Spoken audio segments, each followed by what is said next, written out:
예배드리는 마음이라는 제목입니다. 시편 100편에 보면 이제 그 제목이 지금 감사의 시로 이렇게 되어 있는데요. 시편 100편은 특별히 이제 좀 특별한 시편인 것 같습니다. 거기 주보에 보면 1절부터 5절까지 있는데요. 1절부터 한번 읽어보겠습니다. 온 땅이여 여호와께 즐거운 찬송을 기쁨으로 여호와를 섬기며 노래하면서 그의 앞에 나아갈지어다. 여호와가 우리 하나님이신 줄 너희는 알지어다. 그는 우리를 지으시니요 우리는 그의 것이니 그의 백성이요 그의 기르시는 양이로다. 감사함으로 그의 문에 들어가며 찬송함으로 그의 궁전에 들어가서 그에게 감사하며 그의 이름을 송축할지어다. 여호와는 선하시니 그의 인자하심이 영원하고 인자하심이 영원하리로다. 자, 여기 보면 1절부터 5절까지의 내용이 있는데요. 제가 네 군데로 이렇게 나눠서 교재를 드리고자 합니다. 1절부터 2절까지는 즐거운 찬송을 부르라 이렇게 되어 있고 기쁨으로 나아가라고 되어 있습니다. 그리고 3절에는 하나님이 누구신지를 알지어다 이런 말이 있습니다. 그리고 4절에는 감사함으로 나아가라고 말되어 있고요. 5절에는 그 감사하는 이유에 대해서 말하고 있는데 하나님이 선하시고 인자하심이 영원하고 또 성실하심이 대대에 이른다고 하는 것입니다. 먼저 1절부터 2절까지의 내용을 보면 기쁨으로 예배를 드린다고 되어 있습니다. 예배를 드리는 목적은 우리가 하나님을 만나는 것입니다. 그런데 성경에 보면 시편 90편에 보면 인생의 자랑은 수고와 슬픔뿐이라고 되어 있습니다. 대부분의 사람들이 수고롭고 슬픈 이러한 고생스러운 삶을 살고 있습니다. 좋은 나라에서 있으면 기쁜 것 같지만은 그렇지도 않고요. 가난한 나라에 있으면 행복한 것 같아도 그렇지 않습니다. 어떤 통계 수치 결과 행복지수가 가난한 에티오피아가 세계 최고로 행복지수가 높다고 합니다. 그리고 이제 부자인 나라일수록 행복지수가 낮다고 그래요. 그래서 부자인 나라에서 그러면 불쌍하고 슬프기만 하고 가난한 나라는 그러면 기쁘기만 하냐? 그렇지 않습니다. 부자인 나라에서도 이제 문제가 많아요. 우리나라에 지금 제가 예를 하나 들면 반려동물 인구가 많이 늘어났죠. 2, 3년 전에 이제 판교에 반려동물 요양원이 생겼어요. 왜냐하면 반려동물에 고혈압 환자가 많고 당뇨병 환자가 많아가지고 요양원이 생겼고 요양원에 이제 당뇨병 환자들과 이제 고혈압 환자들이 많이 왔고 거기에 한방 침술 수의사가 2명이 붙었고 물리치료하는 이제 물로 된 물리치료나 이렇게 물리치료사도 거기 있었습니다. 제가 한번 가봤어요. 하룻밤 숙박비가 15만 원이에요. 그리고 그냥 잠만 자는데 15만 원 치료비 빼고 그런데도 불구하고 환자들이 굉장히 많았습니다. 자, 이렇게 그 반려동물이 지금 반려동물 문화가 우리나라에 굉장히 활발하게 증가하고 있습니다.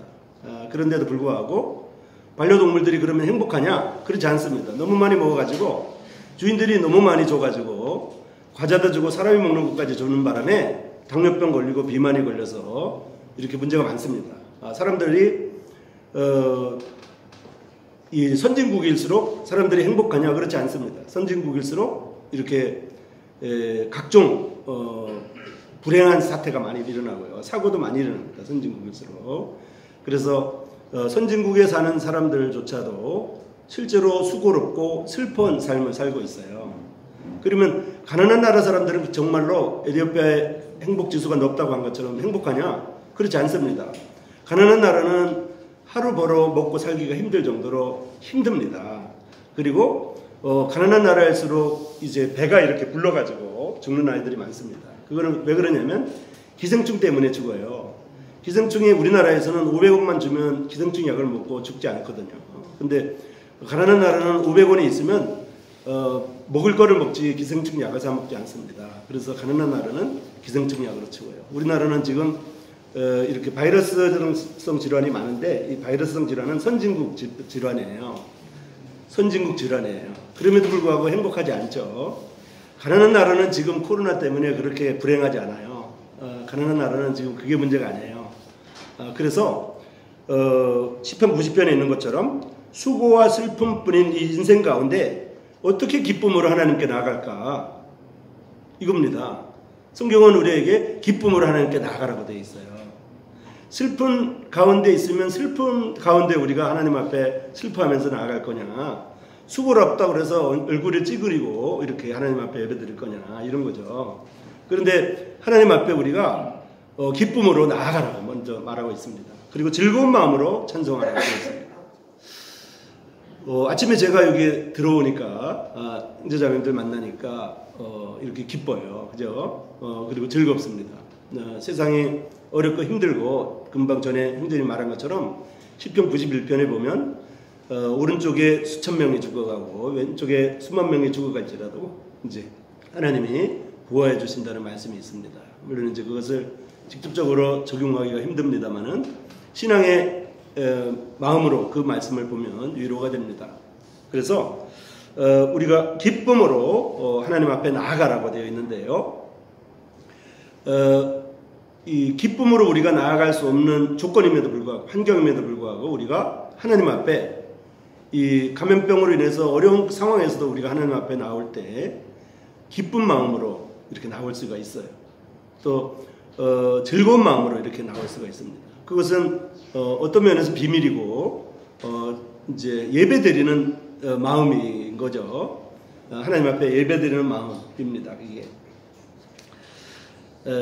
그래서 기쁠 수가 없고 괴로운 심정으로 살아가기 때문에 기쁜 마음으로 못 나가느냐고 물어볼 때 우리는 기쁨으로 하나님 앞에 나아가고 또 심지어 함성을 지르면서 노래하면서 찬송하면서 하나님 앞에 나가는 것입니다.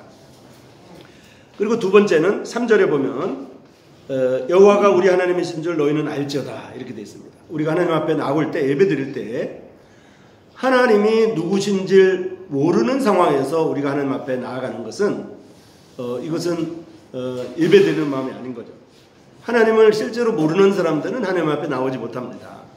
또 하나님을 모르는 사람들이 하나님 앞에 나온다고 할지라도 그들의 마음에는 집중이 안 될 거예요. 예배가.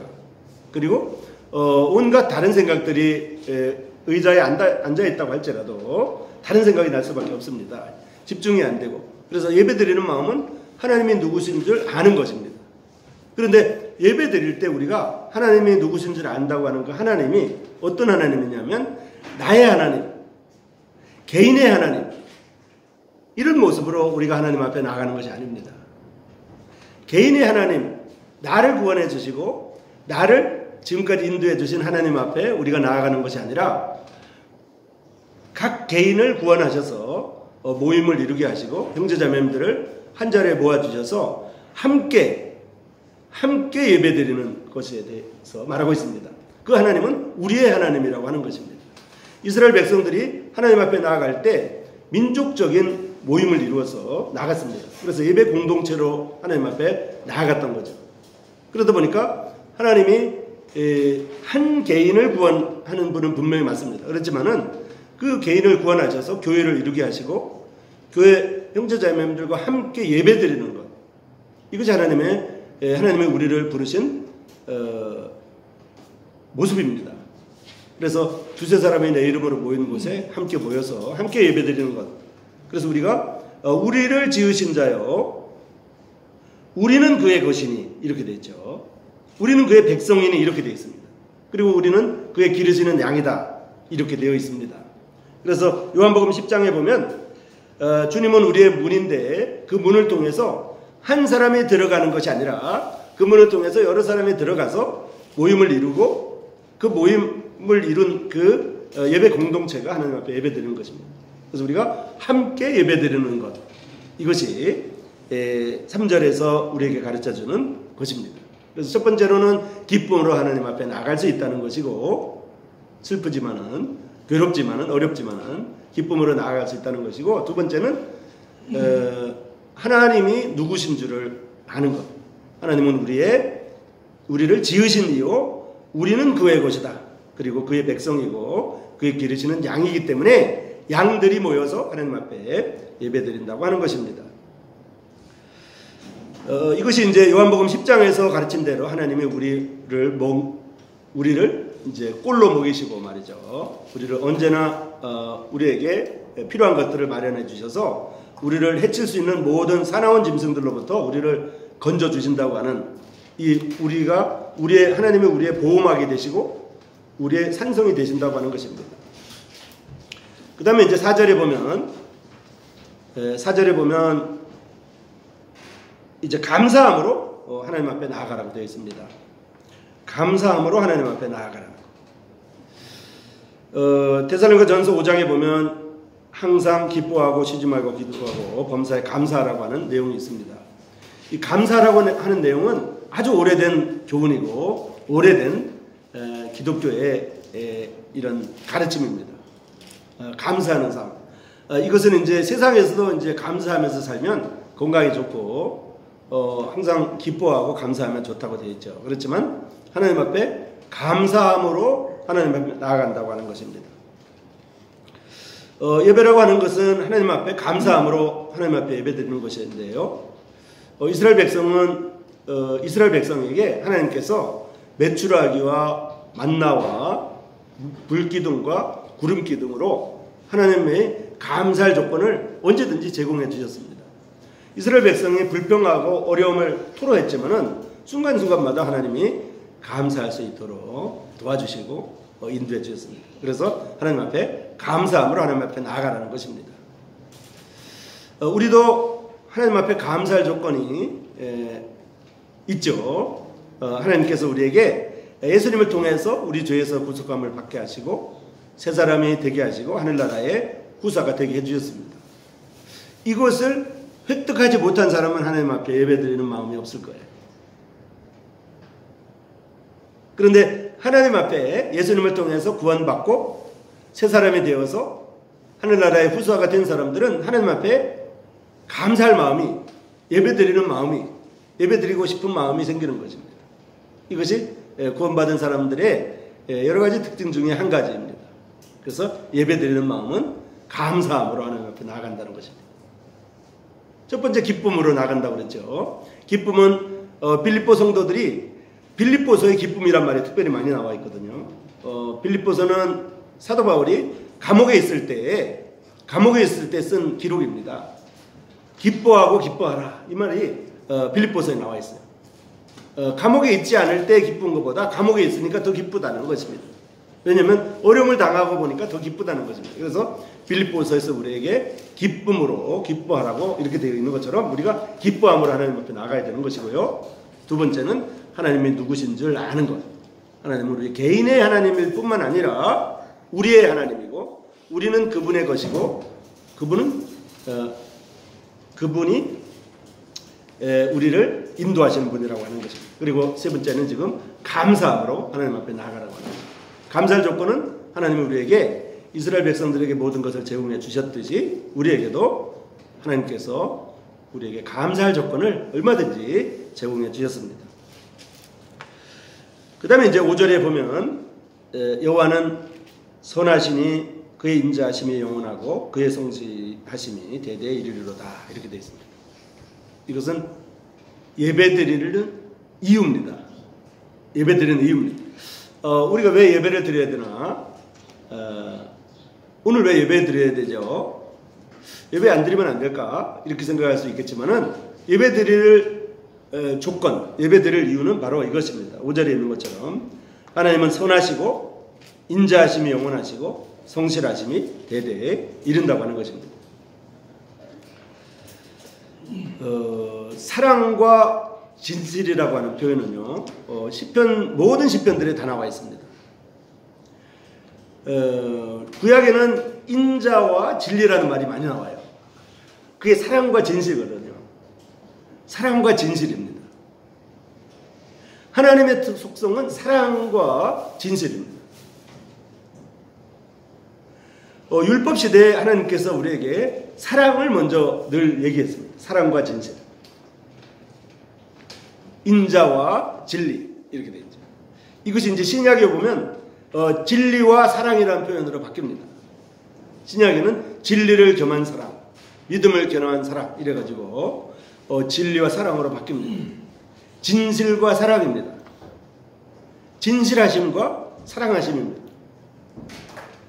그러니까 거꾸로 말하면 사랑하심과 진실하심, 또 바꿔 말하면 진실하심과 사랑하심인데요. 구약과 신약이 조금 방향이 바뀌었어도 우리에게 하나님의 사랑하심, 하나님이 우리를 사랑하신 것, 예수 그리스도를 통해서 모든 인류를 사랑하시고 또 우리를 하나님의 백성 삼으시고 하나님의 자녀로 삼으신 이후에도 우리를 모으셔서 우리에게 늘 인도하시고 도와주시는 하나님인 것을 우리가 볼 수가 있습니다. 그래서 신약에는 하나님이 무조건적인 사랑을 제공하셨기 때문에 사람들이 혹시 진리가 훼손될까봐 진실함에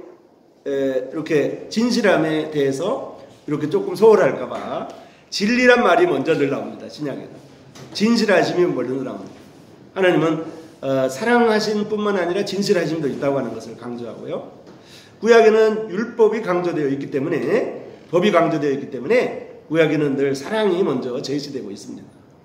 하나님은 이렇게 율법적으로 계속 요구하는 분이 아니고 사랑하시는 하나님이라고 하는 것입니다. 그래서 여호와는 선하시니 그의 인자하심이 영원하고 성실하심이 대대에 이르리로다. 이거를 신약적인 표현으로 하면 하나님은 성실하심이 영원하고 인자하심이 영원하다 이렇게 표현할 겁니다. 어쨌든 하나님의 속성은 사랑과 진리입니다. 인자하심과 성실하심입니다. 이것이 하나님이 우리에게 예배드릴 이유에 대해서 말하고 있습니다. 그래서 사랑과 진실은 시편들이 계속 찬양의 대상으로 삼고 있다는 것이고요. 그래서 예배드리는 사람은 우리를 늘 원만하게 대접해 주시는 하나님을 찬송하는 것을 볼 수가 있습니다. 자, 그래서 시편 100편에 우리가 예배드리는 마음에 대해서 제가 주제를 가지고 지금 교제를 하고 있는데요. 첫 번째는 기쁨으로, 그리고 두 번째는 하나님이 누구신 줄 아는 가운데 예배드린다고 하는 것, 세 번째는 감사함으로 하나님 앞에 예배드린다는 것이고, 네 번째는 예배드릴 이유가 하나님이 선하시고 인자하시고 진실하시다고 하는 것입니다. 자, 이러한 조건들을, 이러한 이유들을 우리가 살펴보면서 시편 100편을 볼 때 시편 100편의 제목이 감사의 시라고 이렇게 되어 있잖아요. 시편에는 여러 가지 제목들이 나와 있는데요. 특별히 제목은 감사의 시라고 되어 있습니다. 이제 사람들이 모두 다 감사할 제목들이 이렇게 없다고 생각할 수가 있습니다. 왜냐하면 사람들이 너무 힘들고 어렵다 보면, 특별히 어렸을 때 엄마 아빠가 없는 상태에서 이렇게 고아로 사는 사람들을 보면 감사할 일이 별로 없어요. 사실 얼굴이 슬프고 엄마 아빠가 있는 것 자체가 너무나 부럽고 엄마 아빠가 아이를 손잡고 가는 모습이 너무나 부럽기 때문에 애들은 아무리 좋은 거를 갖다 주고 아무리 좋은 옷을 입혀도 감사하지 못합니다. 이제 제 친구 중에 고아로 자란 친구가 있는데요. 그 친구는 이 고아로 계속 자랐기 때문에 조금 많은 생각들이 달라요. 얘기해 보면요. 그래서 감사하는 부분에 대해서 이제 좀 생각이 완전히 다릅니다. 지금 이제 혼자 살고 있는데 그 고아로 자란 사람들에게 정말 이 사랑이 필요한 것, 이렇게 감사할 조건들이 그들이 없기 때문에 이런 이제 것들을 볼 수가 있습니다. 어쨌든 하나님 앞에 감사히 있으라고 되는 시편 100편을 통해서 우리가 하나님 앞에 어떻게 나아가야 될지, 또 어떠한 마음으로 예배드려야 될지, 예배드려야 되는 마음은 어떤 것인지에 대해서 우리가 배울 수가 있습니다. 자, 여기 보면 즐거움으로 나간다고 하는 것이고요. 기쁨으로 나간다고 하는 것입니다. 즐거움과 기쁨이라는 입장에서 보면 우리가 예배드리는 형제자매들의 마음 가운데 이런 것이 분명히 있을 거예요. 주일날 이제 오랜 시간을 모임 장소에 나오는 사람들이 있습니다. 저도 이제 그런 삶을 몇 년 동안 살아봤는데요. 가는 시간에 한 1시간 40분, 집에 가는데 또 돌아오는데 1시간 40분 되는 곳을 이제 몇 년 동안 다녀봤는데, 그때 꼭 느끼는 게 뭐냐면 예배 끝나고 나서 집으로 돌아오는 길이 즐겁고 아주 행복합니다. 그런 것들을 이제 모든 분들이 다 경험해 봤을 건데요. 어쨌든 하나님 앞에 예배드리는 자체는 굉장히 기쁜 일이라는 거예요. 기쁜 일이기 때문에 이 기뻐하면서 하나님 앞에 예배드린다는 것입니다. 비록 우리의 주변 환경이 어렵고 주변 환경이 슬프고 힘들지라도 하나님 앞에 예배드릴 수 있는 마음, 하나님 앞에 예배드리는 마음이 우리에게 있다는 것입니다. 그리고 두 번째, 아까 말씀드린 것처럼 하나님이 누구신 줄 아는 것.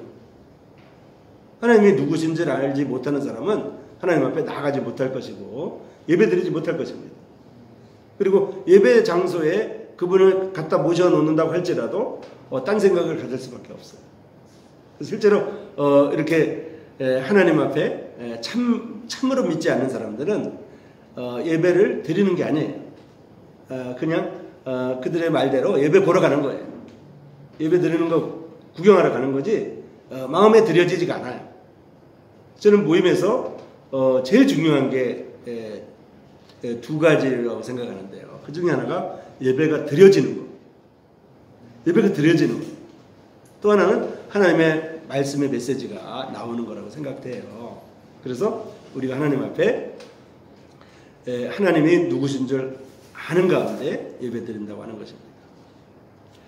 그리고 이제 감사함으로 이 말씀을 한 번 더 강조하면 하나님 앞에 여러 가지 이제 감사할 조건이 없다고 생각할 수도 있어요. 사람이 이렇게 슬프고 힘들고 어려우면 감사하는 마음보다 불평하고 시기하고 원망하고 이런 마음이 자꾸 생깁니다. 힘들면요. 실제로 생겨요. 그래서 원망하는 마음, 슬퍼하는 마음 이런 것들이 생깁니다. 시편 137편에 보면 이런 내용이 있어요. 이제 시편 137편에 보면 이스라엘 백성들이 바벨론 포로로 있을 때의 기도 내용인데요. 시편 137편이. 거기 보면 바벨론 포로로 있을 때 너무나 슬퍼하고 힘들었기 때문에 사람들이 전부 다 바벨론 포로로 있을 때 이스라엘 백성들을 종 삼고, 애굽에서도 그랬지만 바벨론에서는 더 했어요.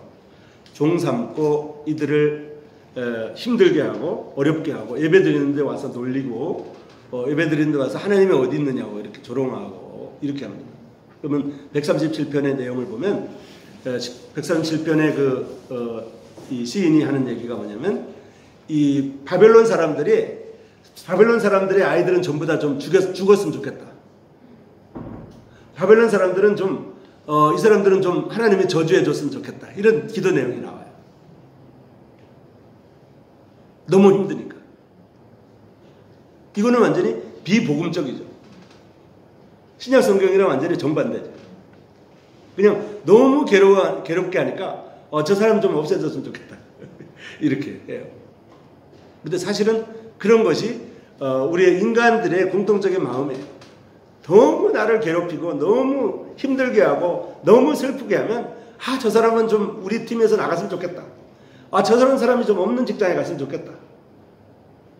저 사람 좀 지워줬으면 좋겠다. 이런 마음이 생기는 거예요. 감사함이 안 생기죠. 그런데 이스라엘 백성이 광야에서 이렇게 늘 원망하고 늘 불평했어요. 그럼에도 불구하고 하나님 앞에 그들이 계속해서 꾸준히 예배드릴 수 있었던 이유는 하나님이 그들에게 감사할 일들을 자꾸 제공해 주셨습니다. 우리가 하나님 앞에 감사할 일을 생각해 보면 너무나 많습니다. 감사할 일들이 너무나 많습니다. 제가 최근에 이제 어떤 곳에 하루에 한 번씩 이제 감사할 일을 이렇게 글을 올리라고 하는 곳에 이렇게 제가 가입을 해가지고 매일 감사할 일이 있으면 거기다 계속 올려요. 그래서 한 보름 정도는 계속 매일 올렸는데 조금 시간이 지나니까 감사할 일이 없는 날도 있더라고요. 근데 자꾸 생각해 보면 감사할 일이 있더라고요. 그래서 거기다가 아주 단순한 거라도 하나님 앞에 감사하는 이런 마음을 갖게 됩니다. 그래서 하나님이 우리에게 감사할 마음을 분명히 주신다고 하는 거죠. 시편 117편에 그렇게 어려운 바벨론 포로 시절에도 이스라엘 백성들은 하나님 앞에 감사를 했습니다. 시편 137편에 보면 심지어 어떤 내용이 나오면 버드나무에다가 수금을 이렇게 수금이라고 하는 악기를 버드나무에다 걸어놓았다. 하나님 앞에 감사하지 못하겠어. 그리고 바벨론 사람들을 위해서 찬송하지 못하겠다. 그래서 버드나무에다가 수금을 걸어놨어요. 물론 그들이 하나님 앞에 감사하지 않은 건 아니겠지만 그 감사하는 것을 바벨론 사람들을 위해서 감사하지 않았어요. 그 정도로 이 찬송할 도구인 악기를 버드나무의 가지에다가 걸어놓을 정도로 힘들고 어렵고 슬펐어요. 그럼에도 불구하고 시편 131편에는 하나님 앞에 그들이 예배를 드렸다는 것입니다. 그 다음에 이제 마지막으로 예배드릴 이유는 여러 가지가 있지만은 가장 핵심적인 것은 우리가 하나님 앞에 예배드릴 때 예배드리는 감사의 공통적인 내용을 보면 은혜가 풍성하신 하나님께 감사드립니다. 자비하시고 은혜로우신 하나님께, 사랑이 많으신 하나님께, 하나님의 사랑이 넘침으로 말미암아 하나님의 독생자 예수님을 보내주셨고, 예수님이 십자가에서 자신 몸 버려 피 흘려 우리를 죽기까지 사랑하신, 자신이 죽기까지 우리를 사랑하신 하나님 앞에 우리가 감사하는 거죠. 인자하심, 하나님의 인자하심과 하나님의 사랑하심, 이것이 우리에게 하나님 앞에 감사할 이유입니다. 자, 이 시간에는 이제 시편 100편을 통해서 예배드리는 마음에 대해서 말씀드렸습니다. 시편 100편은 예배를 어떠한 정신으로 드려야 할 것을 자세히 가르쳐주고 있습니다. 진실로 우리는 이 예배를 통해서 하나님을 만날 수 있고요, 또 하나님이 주시는 축복을 받습니다.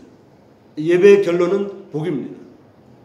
그리고 또 하나님을 위하여 살 수 있는 새로운 원동력과 하나님의 새로운 지혜가 우리에게 생겨나는 것입니다. 시편 100편은 우리에게 하나님 앞에 예배드리는 마음을 가르쳐 주셨는데, 결론적으로 예배를 드리고 보니까 하나님 앞에 우리가 복을 받은 것에 대해서 또 세워볼 수가 있었고, 하나님을 다시 섬길 수 있는 원동력이 또한 생겼고, 이 세상을 살아갈 지혜가 그 가운데 있었습니다. 이것이 우리가 예배드리는 정신이고 예배드리는 마음입니다.